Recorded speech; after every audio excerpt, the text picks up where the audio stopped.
जय हिंद दोस्तों, मैं शुभाम आप सभी का स्वागत करता हूं आपके अपने YouTube channel HD dream institute में। आशा करता हूं कि आप लोग मस्त होंगे, जबरदस्त होंगे और आपकी पढ़ाई एकदम अच्छे तरीके से चल रही होगी। एसएससी एमटीएस की वैकेंसी आ चुकी है और आज हम उसके जीके के जो प्रीवियस ईयर क्वेश्चन हैं उसको आज हम लोग सॉल्व करने वाले हैं। तो बिना किसी देर के चलते हैं अपने क्वेश्चंस की तरफ और उसके बाद थोड़ी सी और आगे चर्चा करेंगे। ठीक है, तो चलिए जल्दी से चलते हैं। तो पहला ही क्वेश्चन है कि भीतरगांव का ईंटों वाला मंदिर किस राज्य में स्थित है? मध्य प्रदेश में है या उड़ीसा में है या उत्तर प्रदेश या ऑप्शन नंबर डी कहता है कि छत्तीसगढ़ में। तो जल्दी से आप बता दो कहां है, जल्दी से आपको बताना है कि कहां पे है। तब तक मैं आपको मध्य प्रदेश के बारे में बता देता हूं थोड़ा सा। मध्य प्रदेश, मध्य प्रदेश के बारे में अगर हम बात करें तो महाकालेश्वर मंदिर,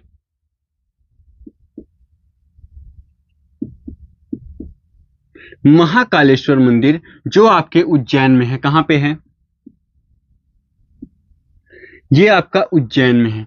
यहां मेरी जाने की बहुत ज्यादा इच्छा थी लेकिन मैं दुर्भाग्य था, मैं जा नहीं पाया अभी, लेकिन जाऊंगा बहुत जल्दी। ये बहुत ज्यादा फेमस मंदिर रहने वाली है। उसके साथ ही सहस्त्रबाहु, जिसे आप लोग सास बहू के मंदिर के नाम से जानते हो। और कई बार ये जो क्वेश्चन है सास बहू मंदिर, ये कई बार आपके मध्य प्रदेश की परीक्षाओं में पूछा गया क्वेश्चन है। सास बहू का मंदिर ये आपके मध्य प्रदेश में स्थित है। कहां पे स्थित है? सास बहू का मंदिर जो है आपके मध्य प्रदेश में स्थित रहने वाला है। और मध्य प्रदेश के किस जिले में है अगर आपसे पूछ लिया जाए तो मध्य प्रदेश के ग्वालियर जिले में सास बहू का मंदिर स्थित रहने वाला है। ठीक है, इसको अच्छे तरीके से आपको याद रखना है। अगर बात करें कि आपका ऑप्शन कौन सा सही है तो ऑप्शन नंबर सी जो आपका है उत्तर प्रदेश, उत्तर प्रदेश आपका एकदम से सही जवाब है। उत्तर प्रदेश आपका एकदम से सही जवाब है। और उसके साथ ही अगर हम बात करें थोड़ी सी कि किस जिले में है, उत्तर प्रदेश में तो है ये मंदिर लेकिन किस जिले में है तो उत्तर प्रदेश के कानपुर जिले में है। यहां देख लीजिएगा, कानपुर में है। और एक बात आपको मैं बता दूं कि ये जो मंदिर है ये आज का मंदिर नहीं है, गुप्तकालीन मंदिर है। कब बनवाया गया था? गुप्त काल में बनवाया था। गुप्तकालीन ये मंदिर आपका रहने वाला है। ठीक है, इसको भी अच्छे तरीके से आपको याद रखना है। चलते हैं नेक्स्ट क्वेश्चन की तरफ। तो नेक्स्ट क्वेश्चन हमसे क्या कहता है? पूर्व पश्चिम का गलियारा जो स्वर्णिम चतुर्भुज महाराज मार्ग का एक आगे देखिएगा हिस्सा है जो निम्नलिखित दो शहरों को आपस में जोड़ता है। आपको बताना है कि जो पूर्व पश्चिम का गलियारा है वो किन दो शहरों को आपस में जोड़ता है। आपके पास ऑप्शन है सिलचर और पोरबंदर, अहमदनगर और इंफॉल, और जयपुर और गंगटोक, और गांधीनगर और सिलचर। तो जल्दी से बता दीजिएगा कौन सा सही हो जाएगा। तो यहां पे ऑप्शन नंबर ए जो है आपका क्वेश्चन नंबर 2 का ऑप्शन नंबर ए जो है एकदम से सही जवाब हो जाएगा। सिलचर और किसको जोड़ता है? पोरबंदर को जोड़ता है। किसको जोड़ता है? पोरबंदर को। सिलचर और पोरबंदर को आपस में जोड़ने का काम करता है। ठीक है, तो इसको भी अच्छे तरीके से याद रखिएगा। चलते हैं आगे नेक्स्ट क्वेश्चन की तरफ और आपको देखते जाना है कि सारे क्वेश्चन आपने सही किए हैं या नहीं, क्योंकि आप जानते हैं कि जो ये एमटीएस की वैकेंसी है ये काफी अच्छी है, क्योंकि 8000 वैकेंसी केवल एक बार ही ऐसा हुआ है कि एसएससी ने एमटीएस की इतनी ज्यादा वैकेंसी पहले दी है। इसके पहले 8000 वैकेंसी कभी नहीं आई थी। और उसके साथ ही आपको ये भी पता है कि जो जीके का पोर्शन है, इसमें जो जीके का पोर्शन रहने वाला है उसमें 25 क्वेश्चन आने हैं। 25 क्वेश्चन आना है और एक क्वेश्चन आपका 3 नंबर का रहेगा। एक क्वेश्चन आपका 3 नंबर का रहेगा, इसका मतलब आपका 75 नंबर केवल जीके से पूछा जाना है। जीके से पूछा जाना है, ठीक है ना। ये तो आपको अच्छे तरीके से पता ही होगा। और उसके साथ ही एक बात और जान लीजिए आप कि जो ये क्वेश्चन आप कर रहे हैं तो आपके लिए कितना ज्यादा इंपॉर्टेंट है, मैं आपको बता देता हूं। जैसे अगर आप क्रिकेट में इंटरेस्ट रखते हो ना, तो अगर आप गए किसी जगह तो उसके बारे में पिच का थोड़ा सा चेक करोगे, कैसी है पिच, या तो स्पिनर को मिलने वाला है, मदद मिलने वाली है, या फिर फास्ट बॉलर को, है ना। तो उसी तरह ये होता है कि जो पेपर है ना, तो पेपर से पहले जो प्रीवियस ईयर के आए हुए क्वेश्चन होते हैं ना, वो आपके लिए इंपॉर्टेंट हो जाते हैं। उससे आपका ये पता चल जाता है कि जो एसएससी है तो एमटीएस के लिए किस टाइप से पेपर बनाती है। इस बात को तो पता होना चाहिए ना, क्योंकि आप कूद रहे हो किसी चीज में, ये तो पता होना चाहिए कि गहराई कितनी है। गहराई का, अगर कुएं में कूद रहे हो तो ये तो पता होना चाहिए कि गहराई कितनी है भाई इसकी, नहीं तो आप ऐसे ही कूद गए तो इससे आपको प्रॉब्लम हो सकती है। इसलिए अगर आप प्रीवियस ईयर के पेपर लगाते हो तो इससे आपको यह पता चल जाता है, ये नॉलेज हो जाएगी कि किस टाइप के क्वेश्चन पूछ रहा है एसएससी। ठीक है, आ जाइए नेक्स्ट क्वेश्चन देख लेते हैं। नेक्स्ट क्वेश्चन हमसे क्या कहता है कि निम्नलिखित में से किस आंदोलन की शुरुआत बंगाल में हुई थी। आपके पास ऑप्शंस हैं, ऑप्शन सुनिएगा। Option A Arya Samaj, option B Prarthana Samaj, option C Ramakrishna mission. Ramakrishna mission, जल्दी से बताइएगा कि कौन से आंदोलन की शुरुआत जो है वो कहां से हुई थी, बंगाल से हुई थी। तो आर्य समाज की अगर बात करता हूं मैं, आर्य समाज,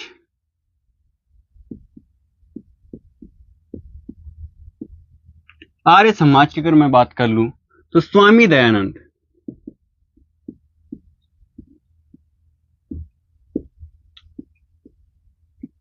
स्वामी दयानंद, ठीक है। अब इसके बाद बात कर लीजिए कब, तो 1875, 1875। और कहां पे हुई थी, तो मुंबई में हुई थी। कहां हुई थी, मुंबई में हुई थी। यह भी आपको अच्छे तरीके से याद रखना है।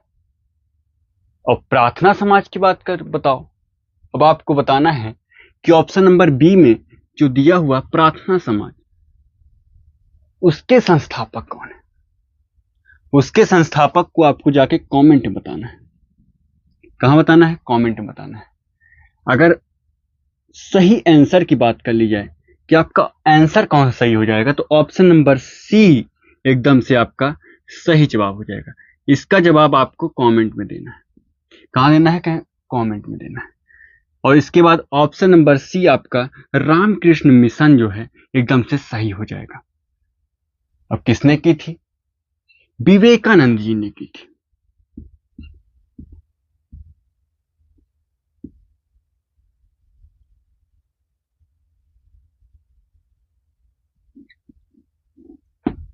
विवेकानंद जी ने की थी। यह भी आपको अच्छे तरीके से याद रखना है, ठीक है। विवेकानंद जी ने की थी, और कहां पे की थी, कोलकाता में की थी। कहां पे की थी, कोलकाता, जो बंगाल का हिस्सा है ना, है ना। तो कोलकाता में की थी। किसने की थी, विवेकानंद जी ने। इतना आपको अच्छे तरीके से याद हो गया होगा। चलते हैं नेक्स्ट क्वेश्चन की तरफ।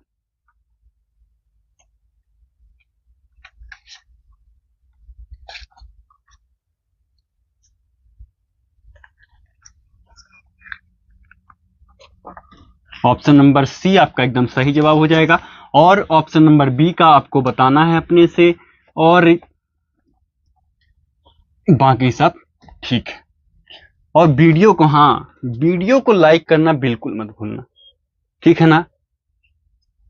अगर आप वीडियो, आज ये चलते हैं नेक्स्ट क्वेश्चन की तरफ। तो नेक्स्ट क्वेश्चन हमसे क्या कहता है कि निम्नलिखित में से संगीतकारों के किस समूह को भारत रत्न से सम्मानित किया गया था। वो भी आपको डाटा बता दिया है कि कब, किससे पहले, किस डेट से पहले, मई 2023 से पहले, ठीक है। तो ऑप्शन ए कहता है कि आशा भोसले और किशोर कुमार, ऑप्शन बी कहता है पंडित रविशंकर और पंडित भीमसेन, या ऑप्शन सी कहता है आपसे अनु मलिक और उदित नारायण जी, या ऑप्शन डी इनमें से कोई नहीं। तो जल्दी से बताइएगा कि कौन सा सही जवाब हो जाएगा, कौन सा सही जवाब हो जाएगा। क्वेश्चन नंबर 4 का जवाब आपको बताना है। क्वेश्चन नंबर 4 का जवाब आपको बताना है, कौन सा सही जवाब हो जाएगा।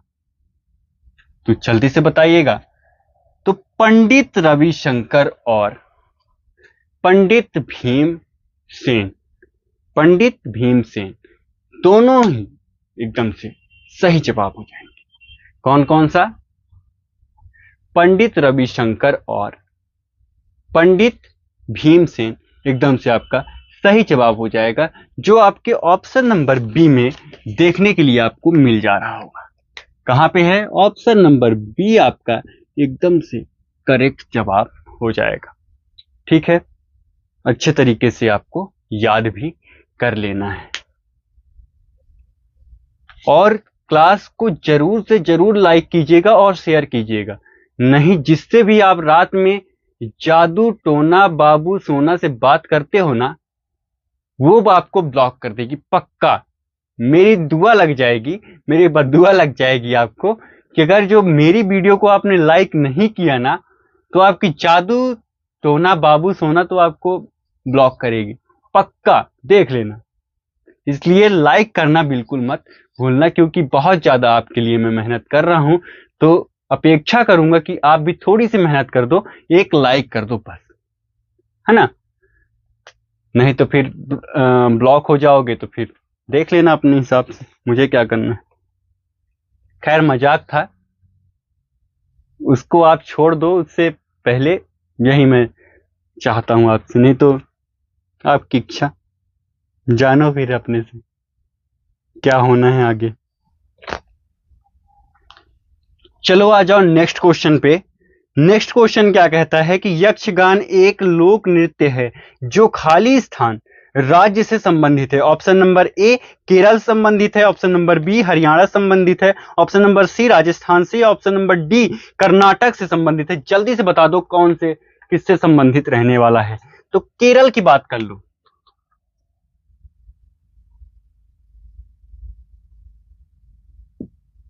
केरल तो नहीं होगा भाई। क्वेश्चन नंबर 5 का ऑप्शन नंबर ए तो नहीं होगा। अब 3 देख लो। अब क्यों नहीं होगा? क्योंकि यहां का तो मोहिनी अट्टम है ना।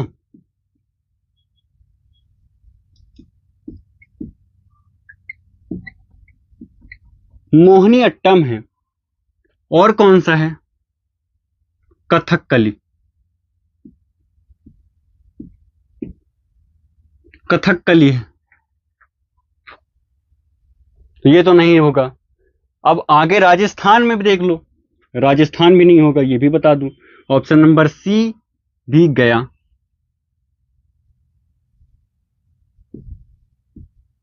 राजस्थान भी नहीं होगा, क्योंकि यहां का झूमर,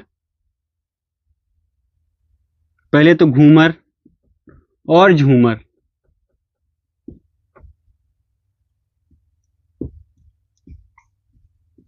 ठीक है, तो यहां ये भी नहीं होने वाला है। आपके पास ऑप्शन नंबर बी और डी बचा। अब बी और डी में आपको चुनना है। ये तो ऑप्शन नंबर ए हो गया, ये ऑप्शन नंबर सी हो गया। अब आपके पास बचे हैं बी और डी। तो अब जल्दी से बताओ कौन सा सही जवाब हो जाएगा, कौन सा सही जवाब हो जाएगा। तो ऑप्शन नंबर डी जो है एकदम से आपका सही जवाब हो जाएगा। ऑप्शन नंबर डी कर्नाटक एकदम से आपका सही जवाब हो जाएगा। ये आपको अच्छे तरीके से आपको लिख लेना है और याद भी कर लेना है। चलते हैं नेक्स्ट क्वेश्चन की तरफ। तो नेक्स्ट क्वेश्चन हमसे क्या कहता है कि नील नदी का पानी किस में गिरता है। जो नील नदी का है पानी जो है वो किस में गिरता है, यही आपको बताना है।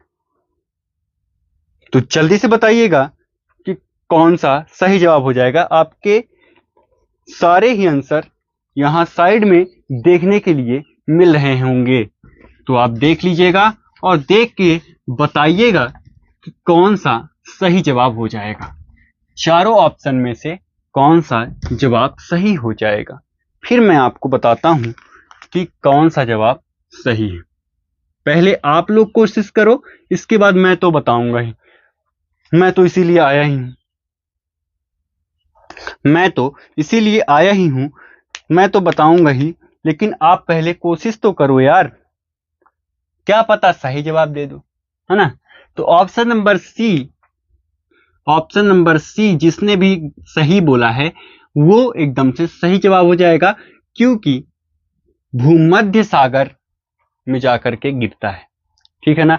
जितने भी झील वाले होंगे उनका सबका चालान तो भाई कट गया, उनका अच्छा खासा चालान वो भी काट के गई थी उसकी बाबू सोना भी, और इधर भी चालान कट गया, है ना। तो उधर भी चालान कटवा करके आए और इधर भी चालान कटवा लिए हैं।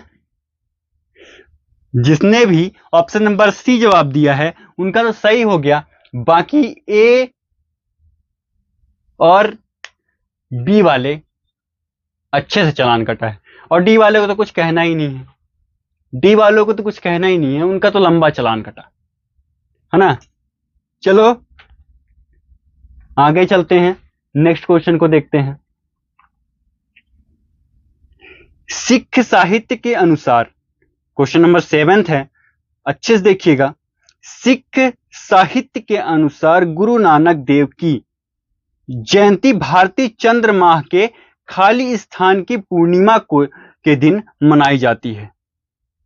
आपसे ये क्वेश्चन पूछा गया है, ठीक है ना। ऑप्शन देखिएगा, माघ, कार्तिक, आषाढ़ और पौष। आपके पास 4 ऑप्शन है, 4 में से कौन सा सही है ये आपको बताना है। क्वेश्चन नंबर कौन सा है? क्वेश्चन नंबर 7 है। क्वेश्चन नंबर 7 का जवाब आपको देना है, जल्दी से दो। कौन सा इसका सही जवाब हो जाएगा?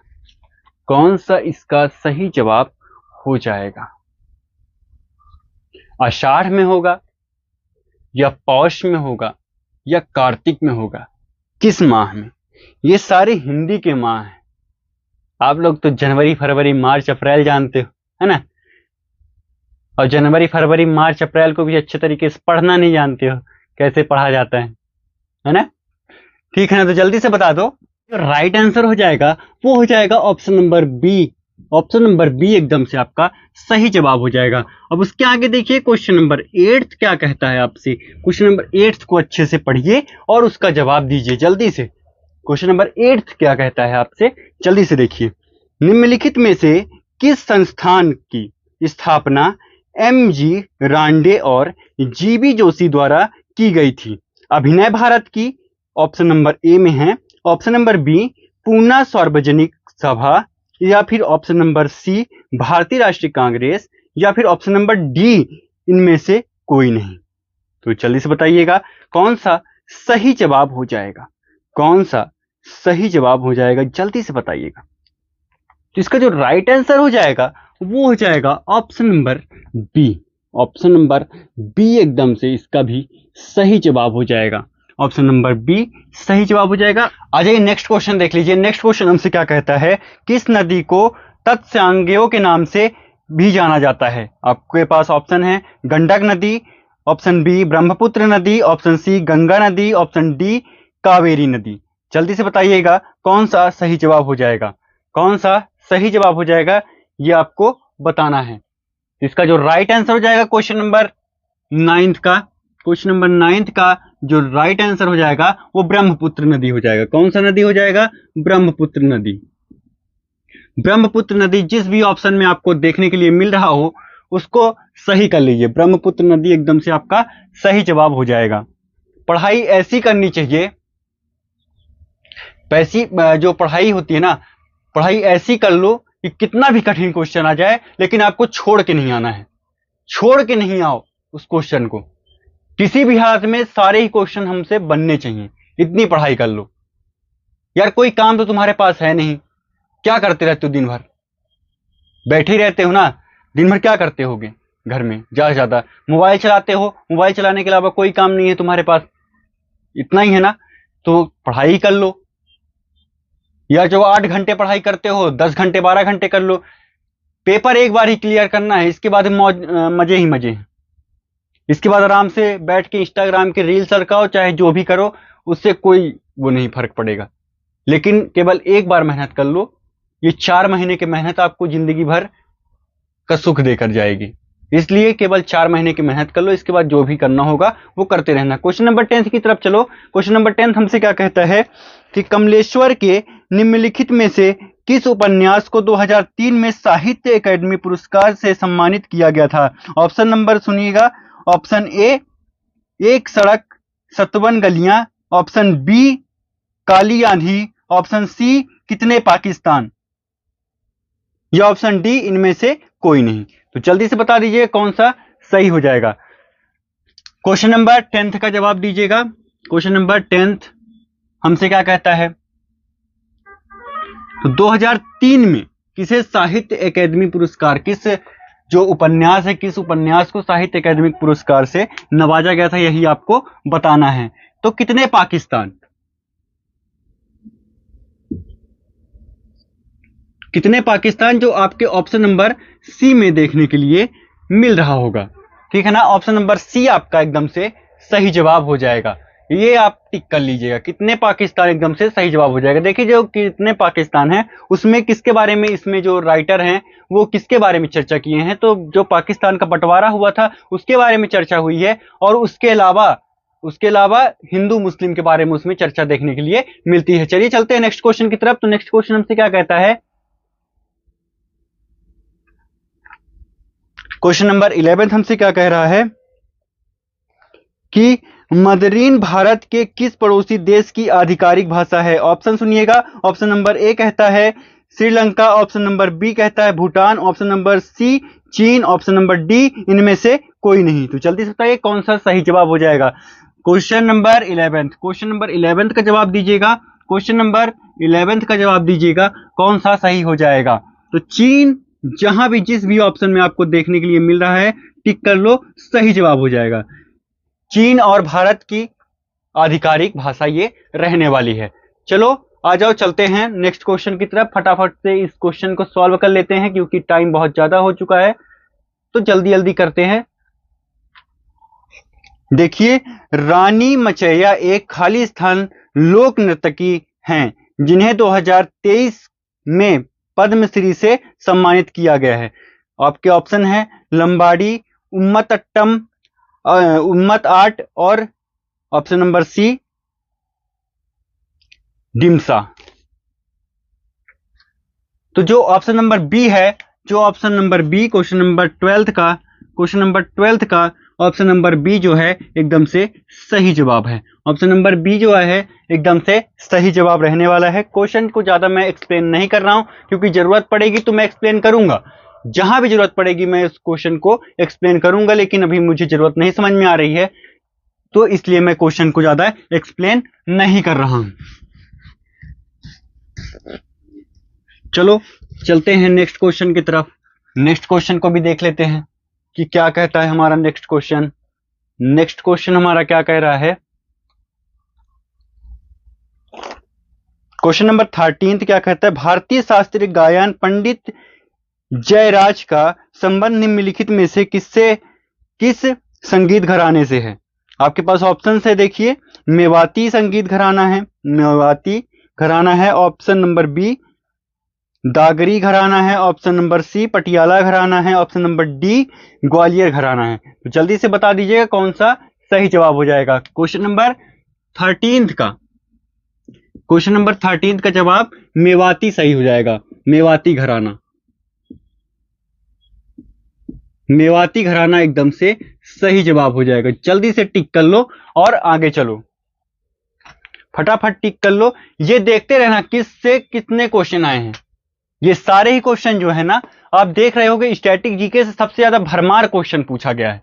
स्टैटिक जीके से है और इसके साथ करंट अफेयर्स के क्वेश्चन भी देखने के लिए काफी मिले हैं।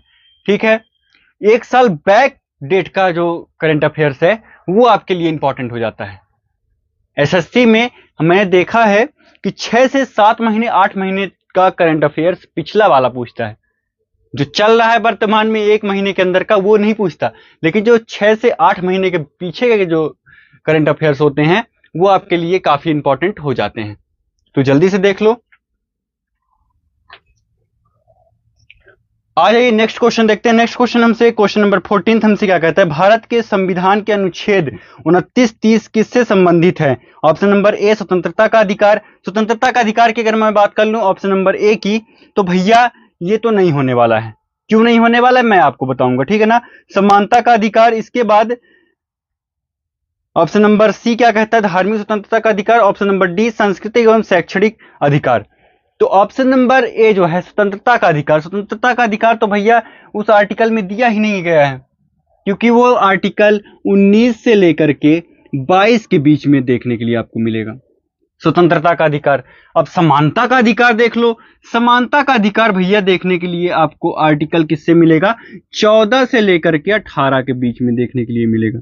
इसका मतलब या तो ऑप्शन नंबर सी सही है या ऑप्शन नंबर डी सही है, क्योंकि ऑप्शन नंबर ए जो है और ये ऑप्शन नंबर बी जो है ये तो दोनों ही रॉन्ग रहने वाले हैं, ये दोनों ही गलत हो गए। अब बता दो सी और डी में, सी या डी दोनों में से कौन सा सही जवाब हो जाएगा? तो ऑप्शन नंबर डी जो है एकदम से सही जवाब हो जाएगा, ठीक है। ऑप्शन नंबर डी एकदम से सही जवाब हो जाएगा। तो आपको क्लास कैसी लगी आप जरूर बताइएगा। मिलते हैं नेक्स्ट क्लास में, तब तक के लिए जय हिंद जय भारत।